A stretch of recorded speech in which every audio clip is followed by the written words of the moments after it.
really comment too much about the running aspect. I'm not a big runner.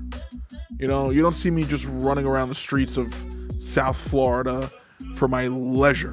Doesn't happen. What I like to do is enjoy a nice relaxing day sitting at a cabana by the pool, sipping a nice margarita, maybe a frozen margarita, maybe even a pina colada. That's what I prefer to do. I'm not going to be looking to run anywhere. But for all you runners out there, I have to congratulate you guys because that is some brutal stuff. And people are probably going to look at me like, brutal, Harry. It's just running. It's just one leg in front of the other leg. But at the same time, when you're doing that and you're doing it in a marathon for 26.2 miles, I'll tell you right now, after 2.2 miles, you'll see me on the sidelines huffing and puffing and celebrating everybody else that passes me because there's no way I will be running 26.2 miles. Yeah, you got to be a good sport. You got to be a good sport. These are the kind of tangents you go on when you know it's a basketball episode and your team got eliminated. Okay. All right. Well, I guess he's not wrong. He's not wrong. I mean, I'm sitting here sulking away and just figuring out what my team's offseason looks like. Meanwhile, my guy over here is getting ready for a game 5 while his team is about to get ready for a finals appearance. Essentially, we don't want to jinx anything, but I mean, come on now, when you're doing that well, bro. We were supposed to go to the finals. What the hell, Cavs? Okay, bro. Listen, if you want to get into this whole thing, we can go back into 2015, 2016 season. Let's not do that. Okay, my boy got all the receipts, all the judges. I had screenshots of what it was going to cost us to go, and goddamn Andre Roberson. Let me tell you something about that guy. I hate him so much. He's on my top 5 least favorite NBA players of all time because he is the sole reason, and I blame him for us not going in 2016. I can appreciate that. I mean, what can I say? But at least it's a fun time to be a Thunder fan.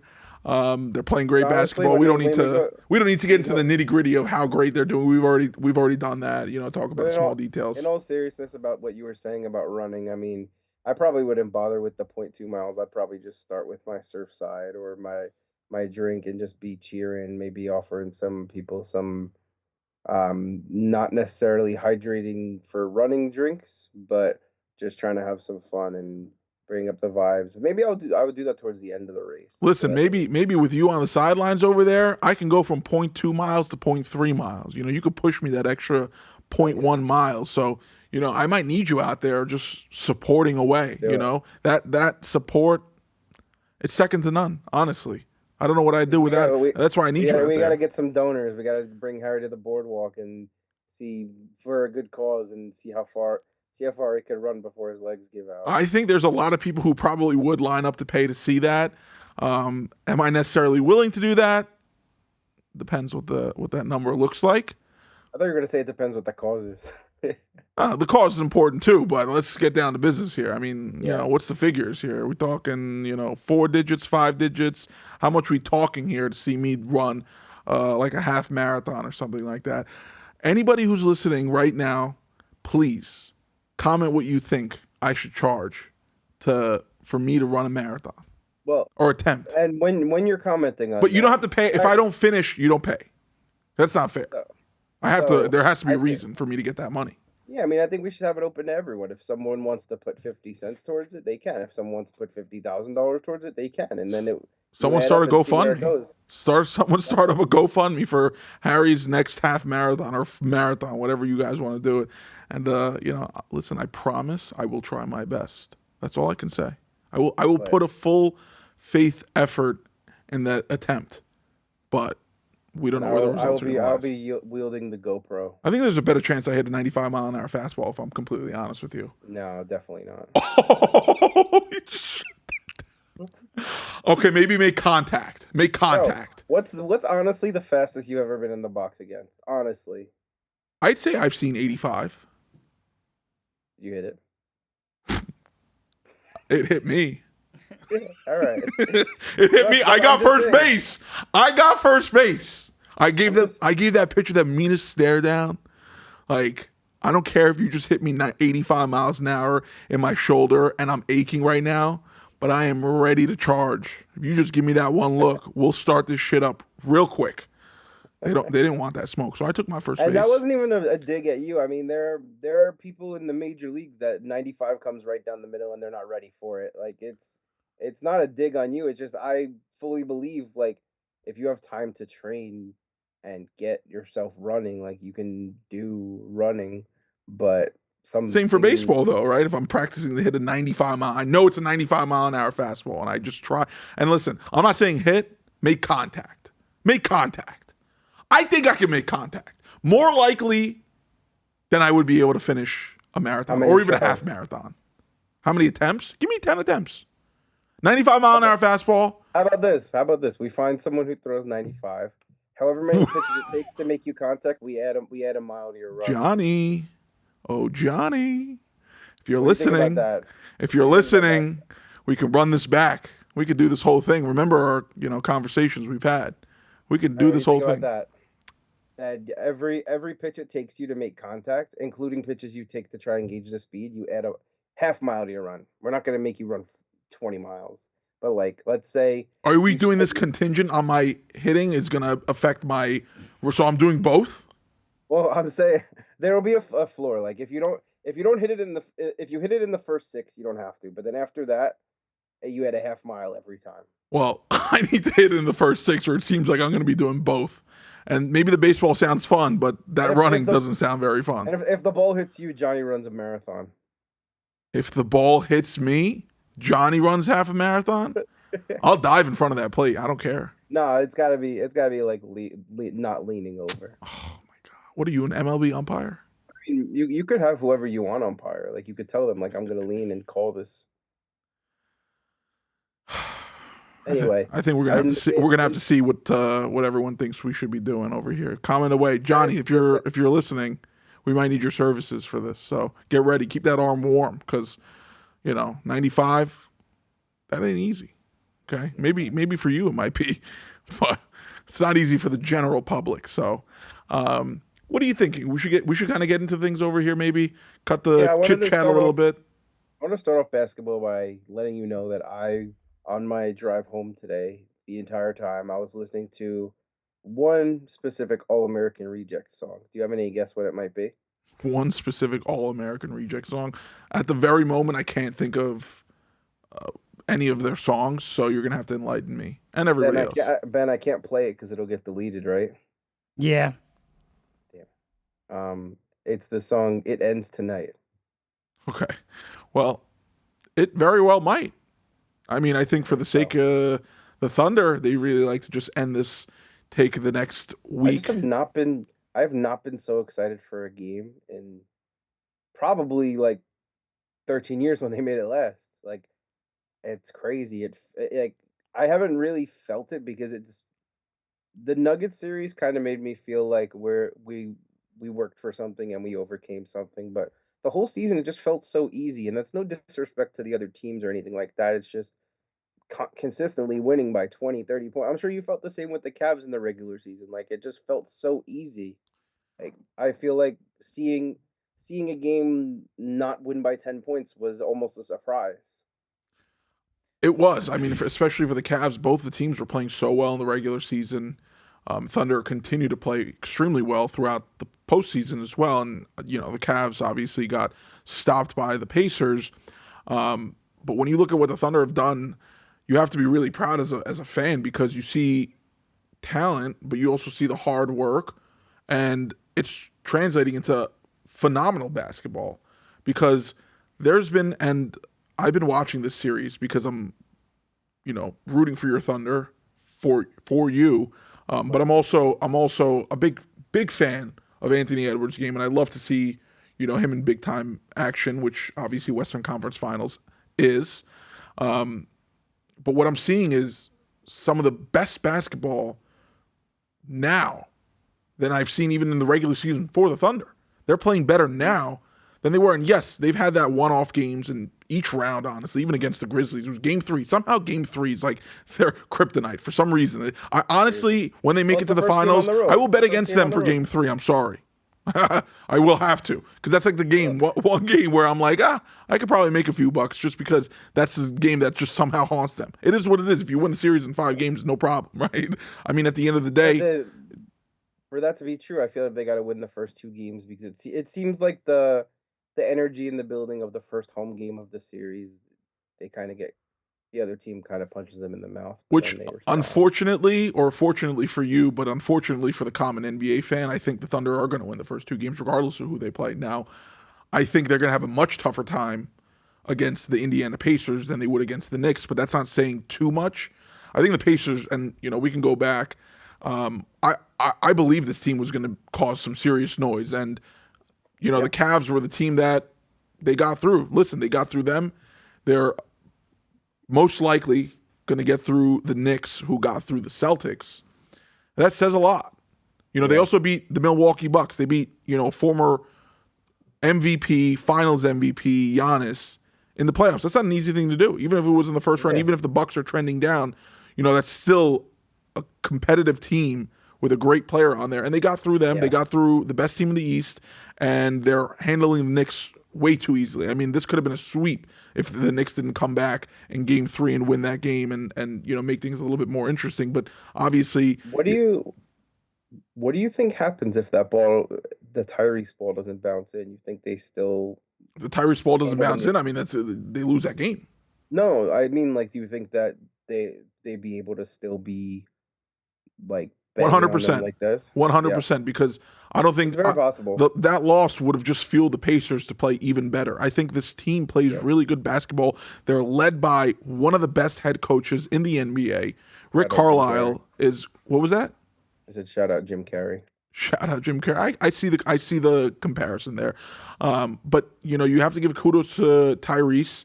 Siakam Yeah, is a phenomenal player. He's a Lacey been there, Green. done there, been Yep. there, done that type of guy, winning a championship in Toronto.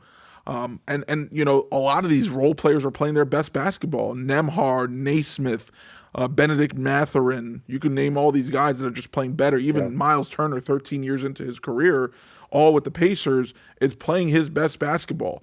And so, that being said, we go back to the Western Conference, where the Thunder are just so elite in every single facet of what they do. I mean, transition defense, transition offense, half court offense, full court defense. It's all elite. And they have their superstar, and they have a bunch of very good all-star caliber players around them. They're led with a great head coach. They have a great front office. The whole organization, top to bottom, is full-blown basketball operationally so sound. And Hmm. it shows. I mean, if you're successful from the top to bottom, it's going to translate into a championship at one point or another. And considering what the Thunder have been doing since Kevin Durant and Russell Westbrook were on that team, they've built for the future. And even with this Yeah. team that's so great right now, they're built to last for a very long time with a ton of draft picks, ton of young, talented players. As long as they can stay healthy, I mean, the sky's the limit for the Thunder. Now, Yeah, you never can take anybody for granted in the NBA. for sure. You can't take the Knicks for granted. You can't take the Pacers for granted. Especially any team that's on a finals run. Exactly, 100%. There's a reason they're there. There's a reason they're there, Yeah. and you can't take anybody for granted. But I think this will be a pretty sound finals matchup. I mean, the Thunder, I don't see them losing a series. The only teams that I thought maybe would have had a chance were the Cavs and the Celtics. They're not in there. The Pacers are a very good team, but matching Sure. up with the Thunder is going to be very difficult because they play similar brand of basketball to the Thunder, but the Thunder just do them all better. The only thing that maybe you give the Pacers is their inbounds defense. It's incredible. But the Thunder also are a great inbounds defensive team too. So, if that's the one thing that maybe you lean for in favor of the Pacers, it's not enough to win a series. You got to win 4 times, and you don't have home court advantage. So, I hope it's a good series. I want to see good basketball, but I Sure. think the Thunder, and you never want to jinx a team, and I don't think this is going to jinx them at all. But I think this is their year, and I think Yeah. obviously you're not celebrating as a Thunder fan until you get 4 wins in that Done. finals, but you have to be very happy and pleased with what you're seeing. Your team's playing phenomenal basketball. They're handling everybody in front of them with relative ease. I mean, I know that Nuggets series got a little dicey because it went to Game 7, But I Yeah. don't think there was any real doubt that they were going to lose that series. I mean, Yeah. even people, you hear analysts and advisors and everybody and everyone in between. I don't think there was a shred of doubt. Yeah, I mean, we played the Pacers twice this year. We beat them by 6 at their house and 21 at our house. Um, I think that there was no doubt, not in terms of like respect to the way the Nuggets played and respect to just the game itself, but when you go 7 games, obviously you lose, you're out. But it never really felt, and I never really felt like they encroached on our like stature, where I feel like game 7 was the biggest game in franchise history until like, and then if they lost, it would have been the biggest game until next year. But now it was the biggest game until whatever games they keep moving on, because it's a huge part of the beginning of this dynasty. I mean, getting this far along in the playoffs, I think, is enough to start a dynasty already, and I have high hopes for what's going to happen. But I don't you don't win you don't win championships in May, just like you don't win championships in the off season. Well, The final this the wouldn't be the finals are first always in time. June. This wouldn't be the first time the Thunder are in the finals. They made it in 2012. You're Mhm, saying that Game 7 of the Western Conference semis was mhm. bigger than any of their, finals matches back in 2012 Yes, against Miami. yes, because I don't think the Thunder ever had this sort of, they were never on this path. They were kind of just really good with a couple star players, and I loved it. I thought we were the best team in the world, obviously, as a fan. But when you look at it, it didn't really feel. I felt like the expectation was never for the Thunder to be there or to win the finals. I feel like I mean, once you're there, of course, everyone who supports the Thunder is like, let's win a championship. But now, being the odds-on favorite to win the championship the entire season, or maybe the Celtics started the year, but for the most of the season, and the favorite to make it in the West, and having that sort of expectation, especially after how crushing it was the way we got eliminated last year, and we came back better in the regular season, and the way everything is being built right now, this is that was the biggest game in Thunder history to me. Because but if they would have won the finals, or even, I don't know, I felt like we were just kind of happy to be there, and we were young. I don't It's want to tough say to stupid because, speculate. It's tough to speculate. If your team won, you would have had a completely of different course, emotion to that. I mean, that would have been of course. very But special. like but like just looking at it, where they're young, they think, "Oh, we'll be here every year." Where, not obviously no one said that, but when you're a young basketball player and you make it to the finals, I'm sure the Thunder last year when they made the playoffs said, "Oh, we'll be in the playoffs every year." And they fought, and I still I still I don't know. I still think we could have done a little more last year, but last year's behind us. But like I said, championships are not won in May. The finals are always in June. I mean, regardless of the fact is, they've made it this far and they're going to Yep. continue to go. I mean, Yeah. the small market teams have never been considered. I mean, you're talking to a Cavs fan who made it to 4 finals in a row with Yeah. LeBron James playing his peak level of basketball, and they were not a favorite in any of those matchups. The Yeah. Warriors were. So, it's usually you go against the small market teams. Now, if or when, I should say when, at this point I feel that Mm, confident that, we have Indy versus Oklahoma City. You have two small market teams. Regardless of the yeah. fact is you're gonna have a small market team coming out on top. Hmm. Um, the better team that's been odds on favorite all year, there's a reason which you have there's a reason for, Yeah. probably is gonna have that leg up. Now, you're never gonna sleep. You can't sleep. The Pacers are a great team. There's a reason they're there. It's the first Hmm. time they're in their finals since 2000. It's their only finals appearance. So we're talking about two franchises who've only been to the finals. Well, I don't want to say two franchises, but two teams. Because, obviously Oklahoma City is 2008. Before that, they were Seattle. But Yeah. For Oklahoma City and Indiana, this is their second trip. And we're getting ahead of ourselves. I don't want to just give a series, but at the same time, and I've watched both series, considering that I've told myself I really didn't want to get too much into it after the Cavs got eliminated. I was going to focus on my Yankees. I've Mhm. been watching both series, and I'm pretty confident when I say that this is a wrap. Regardless of if either team somehow does extended another game, Mhm. it's not gonna matter in the sense that the teams that are currently up 3-1 are going to make it to the finals. It's going to I be think it'll be fun to Pacers in watch. 6. It'll be I think fun. that Yeah, I mean, you're going back to the Garden, so yeah. it's I it's think going to they be a gotta crazy get they place. gotta get one there. They gotta get one at the They Garden, otherwise I feel like they it's gotta, but will they? They seem to struggle on their home not for court, sure. and they somehow play their best brand of basketball in the second half of away games, and that's Mhm. very odd. But that's what's Yeah. honestly saved the Knicks even from that Celtics series where they just came back game 1 and game 2 when they were down double digits at halftime, came back and Yeah. won that series because they came back in the second half, and that's because the Celtics. I don't think they were 100% healthy, but I'm not going to say that's the reason they lost. I think they kind of Yeah. assumed that they had that series because the Knicks had a lot of trouble against the Celtics. And so, they probably thought we're the reigning defending champs. We got this in the bag and let it slip a little bit right out of their hands. But I think they said that was the 6th straight year the champion lost in the 2nd round. You can fact check me on that, but I think they said that. I, And I think that one thing that the Pacers and the Thunder are both thinking right now is thank you to Mr. Paul George. yeah, that's funny that actually you mentioned that. A great superstar player, played for Yeah. both franchises and now is playing 18 holes He with he his should do the teammates. ceremonial half court shot if they play in the finals. What You do you think he'll call? actually do it though? No, absolutely not. Absolutely not. He's probably like, nah, I'm good. I'm making $50 million a year. I don't care. Oh, good for them. That's probably his Yeah, mindset. But anyways, we're excited to continue to watch these series and sure. see where they end up falling, how many games these end up going, and obviously giving you guys a full coverage of the NBA Finals when they are live.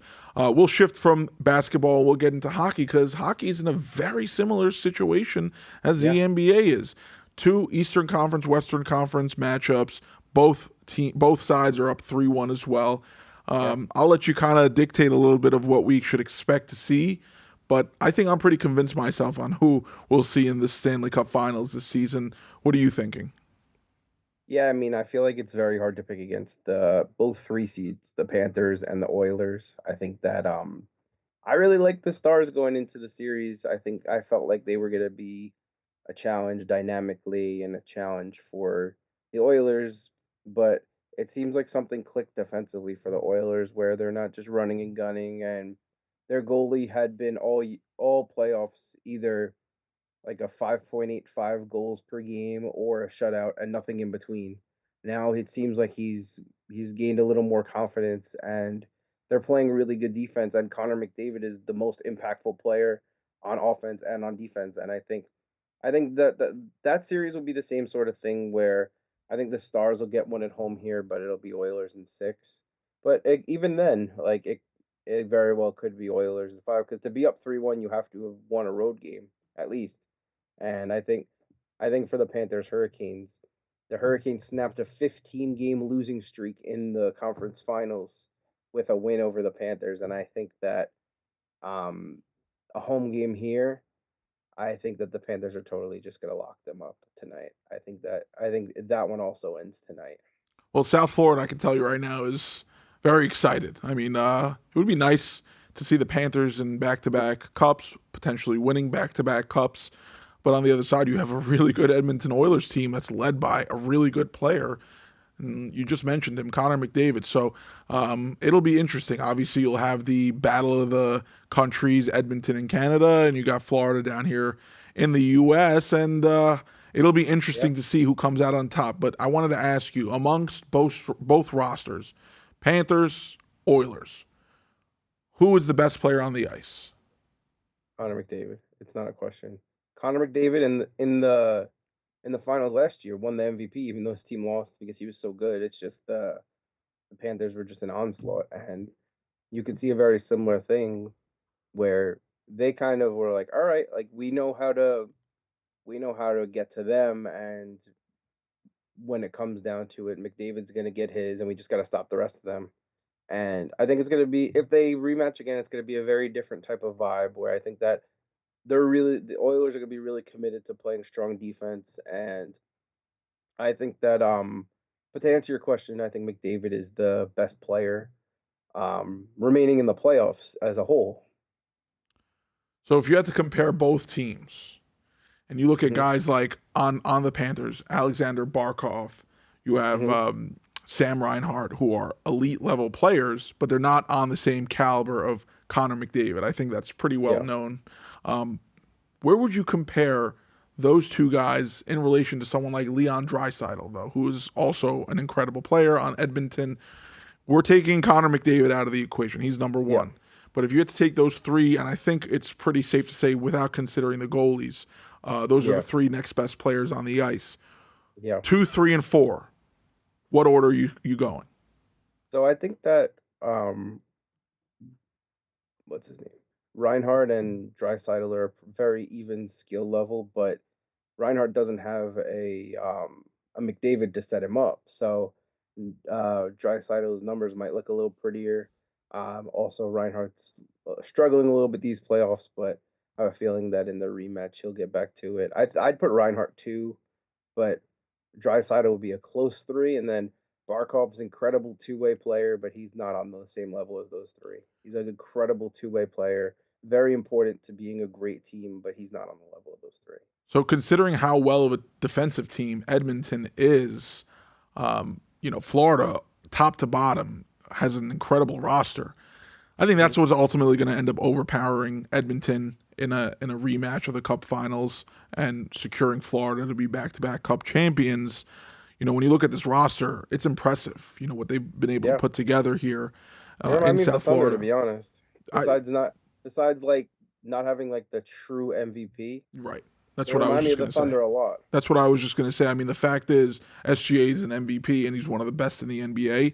When you look at the Florida Panthers, you have Alexander Barkov, who's really good, Sam Reinhart, who's really good, but they're just not on that caliber of conversation.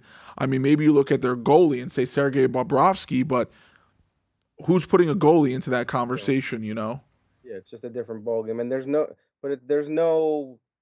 no hockey where you take it at the top of the key and you got to make a play. I mean, it's all about the team, and that's why sometimes I feel like McDavid's doing everything right, but sometimes the other guys are if they're a little nervous or they're a little off, McDavid will get his or his passes will be sharp and they won't finish the plays, and it can end up working in not working in the Panthers' favor, but working in the Panthers' favor to be like more well-rounded as a whole versus having the McDavid. But it seems like something's clicking with Edmonton, but at the same time, they would definitely be the one team out of the four that I would say if anyone was going to blow their 3-1 lead, it would be them. But even then, I would still say it's below 5% chance. Well, it's been 35 years since the Oilers have won a championship. And, back in the 80s and 90s, they were one of the best hockey teams, a historic franchise. So I think it means a lot to them to at least be back here playing competitive hockey and hope Yeah. that Connor McDavid, this new era of their greatness, is able to lead them another cup. But Yeah. considering how great the Panthers are, I mean, if you're an Oilers fan, how confident are you really that you'll be able to take them in a 7-game series? And I'll follow up with when we see this rematch, how many games and who wins? Um, so I really like the way Edmonton's playing right now. I would take them in seven. I think it'd be an incredible series worth watching if you're not someone who's really into hockey and it doesn't interfere with you're trying to watch the Thunder or whatever teams in the NBA finals. If you're at all interested in understanding why hockey grows on people, this is going to be the type of physical gritty fights, goals. There'll be everything, and we saw it last year. But I think the Oilers took a step forward, and I think they'll get their championship for McDavid. And I think that they had the number one pick for so many years in a row. I don't think they hit on any of them besides McDavid, but McDavid is that guy, and he seems really determined on both sides of the ice to make this that year. So you're confident that, well, at least sure enough that the Oilers will take it this season because I was under the impression that Florida is most likely going to be back-to-back champions here. I don't think that that's a bad take. I mean, to say it'll go seven is definitely a cap tip to both teams, but when you look at the Panthers and the Oilers, I just think when it comes down to it, I think that the drive to not get beaten again by the same team 2 years in a row versus the drive to we know how to beat them is going to clash heads, and it's going to. I think the key is the way McDavid's playing defensively. I think that the Panthers that's going to catch them a little bit and create some opportunities for Edmonton that they might not have had last year. And if Florida wins, it won't be in 4 or 5 games either. I do think that if I know that like we're not a betting podcast, but like if there was a good line on over 5.5 games for the series, that I think that'd be a lock. Here's a friendly bet because I think the Panthers are going to win it in 7. You got Oilers in 7. Let's have a little friendly wager here. Whoever wins has to buy the other a brand new Beyond the Score T-shirt for them to enjoy and wear. And so Ben is our witness to this. I have the Panthers in 7. Josh has the Oilers in 7. And we'll even take it a little further that if someone on either side comes back from 3-1, you're stuck with that conference. So we'll keep it alive. Okay, fair enough. That's fine. I'm willing to do that too. I really hope the Carolina Hurricanes don't come back though, because then I'll definitely not feel so great. You probably feel the same way about Dallas, but it'll be a fun one. And for anyone who is doubting hockey a little bit, is on the fence, come down to South Florida, spend a couple of days in Broward County when the Panthers are in the finals. You'll become a hockey fan because that's what I'm going to be doing over the next couple of weeks while the Cup happens. I'm going to be spending some time with some Panthers fans just to experience it. Now, you said something. You said something about how a team doesn't want to lose back to back. You should have spoken to my Islanders back in 2021 when they lost to the Tampa Bay Lightning back-to-back Eastern Conference Finals because that mentality was not there. I mean, it also was a completely different scenario in the sense that, those Tampa Bay Lightning teams were pretty elite. They were like the Golden State Warriors of the hockey for a couple of years there. And the Islanders were playing that nitty-gritty similar to like how our Cavs and Thunder play. Very good hockey, very good defensive team, but just they didn't have enough to really put the pressure on the Lightning. So, obviously different scenario, but no, Ben, but it still sucks. Like if you get that far, you want to win. You feel like you can win. But do we have a horn? Ben, please go. No, we don't. We don't have a horn. Never mind. Scratch the horn. And please go with Harry for a day with the camera. Maybe find one of those little microphones and run some Beyond the Score content. Listen, we got to find some good spots to meet up with these Panthers fans. All I can say is Fort Lauderdale will be a show. If they win, and I'm just going based on what I saw last year, Fort Lauderdale turns into an absolute zoo. And so if they win, I think you should take a trip down here because it'll be a fun time to experience it. I've seen the Panthers players. There's a bar in Fort Lauderdale on A1A and Las Olas called the Elbow Room. It's a really cool little old school bar, cash only bar. And after they won, the players go and they celebrate at that bar. And it's a 2-level bar, so they're on the top with the Stanley Cup with beer in it, pouring it down into their teammates. And I saw the videos. I'm like, that's where I want to be right now. And I've been to that, bar a few times. It's a great place to go. But imagine, after a Stanley Cup, Panthers win, you're walking down A1A in Fort Lauderdale and you just see Sam Reinhart chilling with Sergei Bobrovsky and just getting a couple of drinks with the Stanley Cup, just chilling right next to them. What could they even have a conversation? With each other? Probably not. They probably do hockey motions and they, start swinging around a fake stick. And then it's like, yay, we did it. Yeah, exactly. And probably if they have enough liquor in their system, they're not going to care what they even are hearing from the other person. You know what? The liquor actually takes it away. You don't even need to speak the same language to communicate with someone if you're both drinking enough. The only language you need is body language in that moment. Well, not too much body language, if you know what I'm talking about. We don't want to get too crazy over here, all right? Just enough body language to have a good time. But keep it in the pants, okay? That's all I gotta say. I'm a married man. Okay. Well, listen. We don't have to get into the nitty gritties, but I don't think anybody wants Sam Reinhart and Sergei Bobrovsky getting too comfortable. No, that's not what I meant. I know that's not what you meant, but that's what I turned it to be. And that's what the greatness of this show is, because you could say something and I could completely turn it into something else. All right, Ben, what's Matt's question? Yeah, he does have a All question right, here. Matt. All right, so we got we got a Matt question today. Wait, where are you? Oh, Oh, I was gonna me say I'm right here. on screen. Yeah, come on. All right, I'm You, coming. you and Matt are basically pen pals at this point. Pen That's actually really funny. pals. Like Matt, next time you should write hi Ben on your comment or write a little note to Ben so that he knows that he's reading to you. I know. Basically, Matt Matt lives through me, right? Basically, 100%. every time you ask his questions, I always think it's his voice saying the question. So Exactly. So, let me get Matt's question right here. in the meantime, though, just quickly, what's going on with Aaron Rodgers? I mean, this is a mess. I will say this. I think the fact that like people want to throw millions of dollars at him to play football right now is very confusing.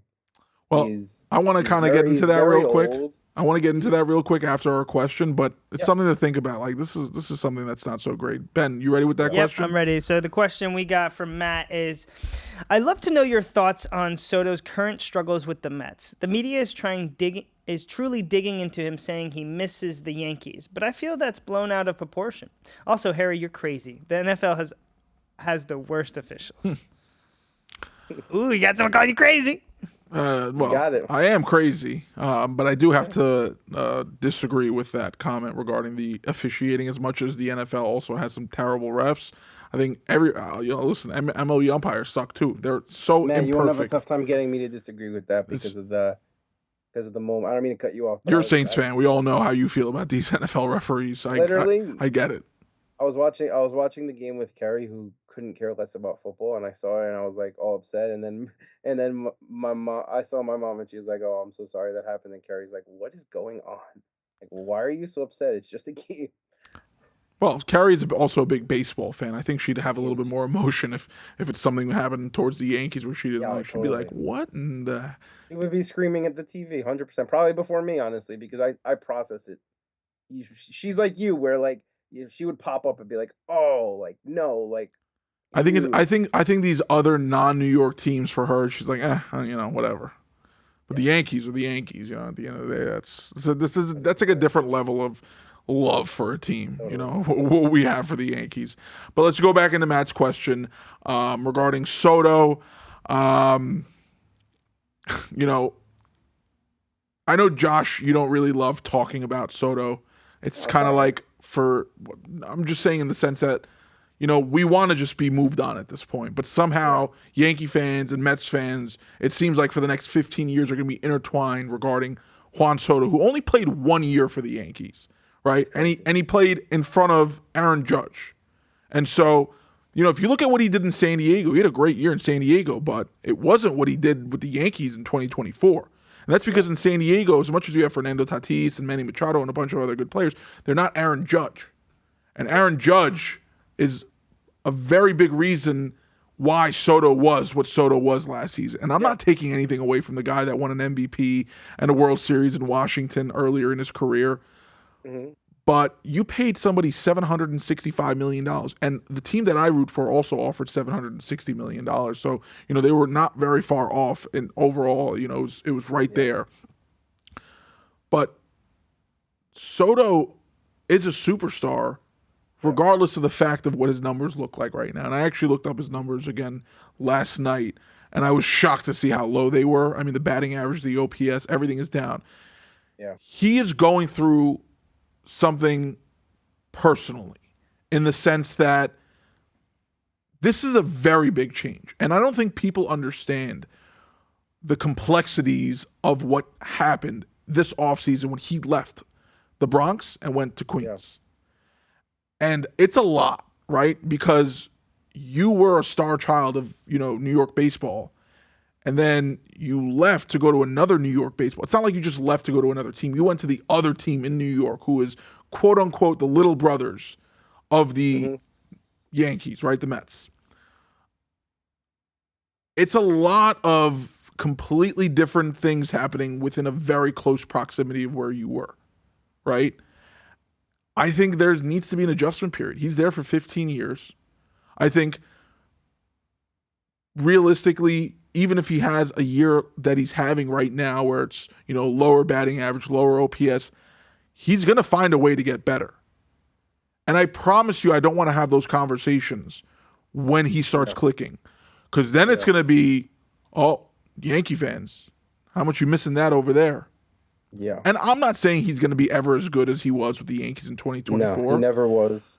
But he's going to have some really COVID good year he years. He's going to have some really good years. He's a great player. Just no questions asked. I feel like we'd be doing a disservice to anyone that listens to us if we said Juan Soto, Yeah. he's talented, but he's going through a lot. It's a And I big think that change for something that you probably wouldn't have thought of as a player being as big as it was until it actually happened. Now you're going through it. Now he's yeah. going through it. And I think that he's also he had the best year of his career besides maybe the COVID year. He has some underlying numbers that are lower than last year, but pretty much on par with his career averages. He's I also think that something that you're gonna it's gonna be more something that we're gonna get more used to is just he's gonna there's gonna be more field outs for him. There's gonna be more he's getting more strikes, so he can be the number one player and not chasing bad pitches, but he's not getting as many bad pitches because no matter how good Pete Alonso is, and he's having an incredible year, but honestly, maybe playing his way off the Mets as crazy as it sounds because he went back on that deal and whatever. But I think that no matter how good he is, he's not Aaron Judge and Juan Soto. I mean, his expected batting average last year was 316. His expected slugging was 646. This year, those numbers are 297 and 577.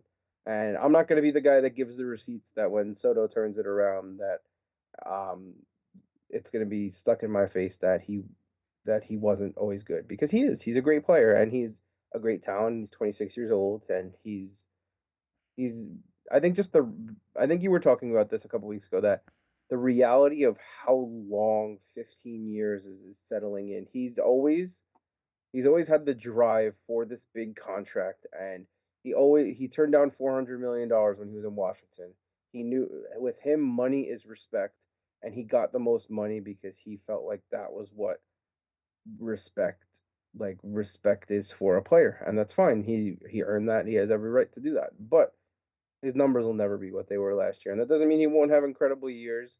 He has to beat out Otani for MVP, so we don't really know how much that's going to happen. Maybe later in his career when Otani is more towards pitching. You don't even know how Otani's career trajectory is going to be, but that's a really tough trajectory to be on. But the underlying numbers look fine. He's hitting the ball hard. It just he's going to get more field outs, and also I just think that the ballpark. Everyone talks about Yankee Stadium being a little league park where the park factor is pretty much even to a lot of other places, but you do get more home runs. So it was a dream for Soto to end up in the Bronx because for that 1 year, because to get those numbers, um, bat in front of Aaron Judge, be in that ballpark where you could see based on his numbers that he changed his swing a little bit to his average launch angle was 10.7, which his career average is 8.4, including that, and it was 6.7 the year before. But he took his game to another level, and the 2 years before that, his expected batting averages were 266 and 284. Would you take 275 from 99% of the players on your team? Yes, but but when it comes down When you're paying to them $765. yeah, exactly, and he's gotta execute. He's gotta figure out a way. He's gotta do it. And but he's gotta be very careful also to not abandon what's gotten him here because if he starts selling out for home runs and he has all these home runs and then he ends the year at 245, no matter if he has 60 home runs, everyone will be like, "Oh, this guy is hitting 240." He probably gets like talking about like Mets fans. He probably gets like $500,000 a hit. Obviously, that doesn't add up, but like, point is that they're saying they want more from him and they want him to execute. And I mean, when you look at all the numbers, like it's crazy how his barrel percentage shot up, his expected batting average shot up, his expected slugging percentage shot up. but his walks were pretty much the same as they always were. His strikeout percentage was pretty much the same as it always was. So I don't think they have to worry, but I think when you're really handicapping yourself when you give a guy that much money and you don't. I mean, You have I high don't want to say, expectations. yeah, It's the truth. but I mean, you but paid this guy to be your franchise player, and he's not the best player on your team at the moment, right now, playing wise. and if the Braves weren't didn't get off to the worst start possible that they could have, if the Phillies are in front of them, but if the Braves didn't get off to the worst start possible and they were in front of the Mets, I feel like that would make this a way different story because the Mets have a good record. They're winning games, which is really what it's all about. And everything that is said about Juan Soto wanting to be a Yankee is not from Yankee reporters, so it's coming from somewhere within, and no one's asking. Frankly, no one really wants to hear it because Doesn't we're not matter. we're not trading for him with that contract. It doesn't matter. Yeah. We have a good thing going here. Right. Exactly. Um, It doesn't matter at this point. That what's been done is done. Right. yeah, we're all ready to move Whether on. his I feel like, family was the reason why he made the decision to go to the Mets, it's irrelevant at this point. He's yeah, getting paid handsomely, and good for him. And like you said, he no longer has Aaron Judge, but instead you have Pete Alonso on the other side now benefiting, similar to the situation of what he had when he was on the Yankees. The second best player is going to play better because, especially when they're playing in front of the best player on the team, because the pitchers are going to avoid them. And so this is what we're seeing right now. One thing I wanted to say was, I know that you're not saying this, but everyone calls, a lot of people call Yankee Stadium a Little League Park. Tell that to Max Fried and Carlos Rodon. yeah, You know, yeah, whatever the case is here, the point is Soto will figure it out. We're not saying he's going to be 2024 Soto, but he's going to have a very fine career. yeah. And he's going I'm to not worried about put that. up some crazy numbers. And you're hearing it here first from two Yankee fans. We don't want to hear when he does turn it up and then it's, oh, you miss him? No, because like you said, Josh, we have something good happening here too. And Yeah, now we're heading, finishing up the second month of the season. You start getting a feel of where your team's at. And, it's always going to be difficult to gauge when your team's missing their ace and, a few other injuries that have affected them throughout this year. But they're doing some great stuff offensively. yeah, The biggest problem, probably the biggest issue so far has been Devin Williams' inconsistencies. yeah, But, right now he's not the closer, so it's not the biggest problem. And you can yeah, kind of, put him in that eighth inning role and he'll get a little bit more comfortable and yeah, at least set it up for Luke Weaver to get in there, who's been absolutely amazing. He's been lights out. That fastball is just electric. precision, pinpoint where he's getting that ball. And I don't want to get too crazy off topic here and start talking about how great the Yankees are doing, but we have a good thing Yeah, happening here. yeah, Paul Goldschmidt is, putting up numbers that are comparable to what Soto did.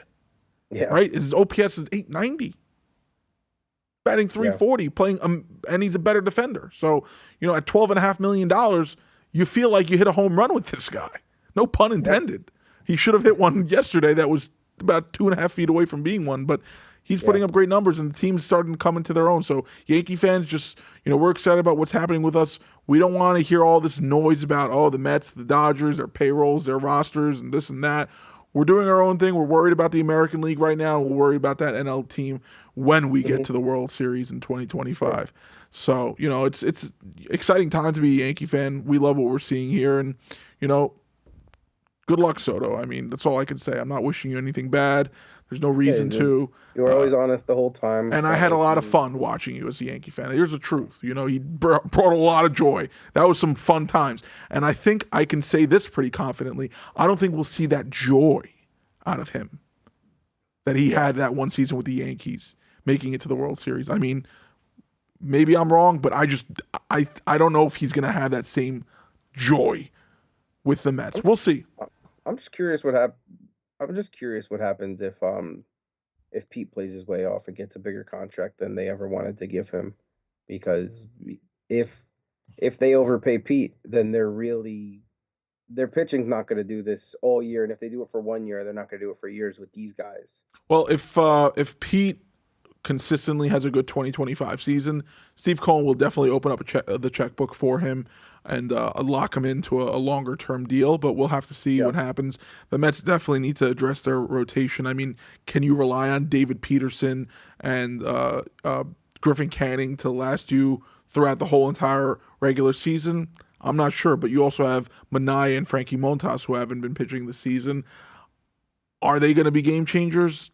Probably not either, but we'll have to see what the Mets do in terms of, actually I thought about something a couple of days ago. I'm like, what about a Jacob deGrom Mets reunion?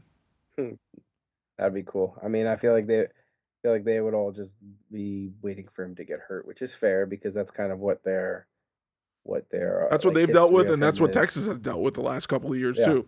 But right now, at least he's healthy. Knock on wood. You want to see one of the best always out there, and he's rocking and rolling. He's still Jacob deGrom, and so the Mets need a starting pitcher. They might pick up the phone and call Texas and say, hey, what's the availability looking like? Especially since they've been dumping their starting pitchers and turning them over, and you get Tyler Mahle on the other side, who's also pitching really well over there, and obviously Eovaldi and some of these other guys that are not getting paid nearly as much, but we'll have to see. Other than that, this is a great episode. We did want to get into the whole Aaron Rodgers dilemma. Maybe we'll be able to cover that next week. It's so long as he hasn't signed. So really be right. Well, it'll definitely change the conversation depending on if he signs or not. So we'll definitely bring you guys that next week. Matt, thanks again for a great question. Thank you for calling me crazy. We really appreciate everyone who's watching, and all our loyal supporters here who watch almost as consistently as we do. So thank you guys so much for tuning in. Josh, do you want to let them know where they can find us? Because that's what you're so great at doing. You have the perfect thing for it. It's just sending us off. It's so crisp. Yeah, absolutely. We're on Apple Podcasts, Spotify, and YouTube, and I feel like that's a nice way of saying that you have trouble remembering it, which is okay. Oh, I definitely can't remember it. I even after 50 plus episodes at this point, I wouldn't be able to tell you. That's like the Miranda rights. I'm like, how? I can't. No way. But can't forget the best part of today's episode, of all our episodes, our famous yogiisms. I'm hitting you with another new one today because I uncovered a new book of yogiisms. So I'm excited to be able to bring these out to you. Let's go. Little League Baseball is a very good thing because it keeps the parents off the streets. That's great. That's a quality 9. Love it. Thank you guys again. Did you like the post today? My post? Oh, your post about yogiisms? Yeah, it was about time. I was long overdue to post. Yeah, we try to make it a weekly thing. We needed to get those yogiisms out there. I did love it, and we'll get this one out there too, since it's a new one, and see what other people think about it. But thank you guys again for tuning in this week. Really hyped you found a book. Yeah, well, it's not a real book, but it's like a digital book that kind of just has everything in there. Yeah. But stay ready because we're gonna have a lot of new ones coming. And to all our fans, you guys stay ready too. Okay, see. Okay. All right. We're getting back to watch the game. We got another 40 minutes before the tips off. So good luck, OKC. And to all our fans, thank you guys again for tuning in, and we'll see you guys next week. When darkness turns to light. Oh, this guy's singing now. Fantastic. Tonight. Oh, boy. When Josh is singing, he's in a good mood. I haven't been this excited for a game in an extremely long time. It's safe to say the Yankees will not be on the TV today. They'll be on the iPad. Okay, fair enough. I love the effort, though. Callers have to do it.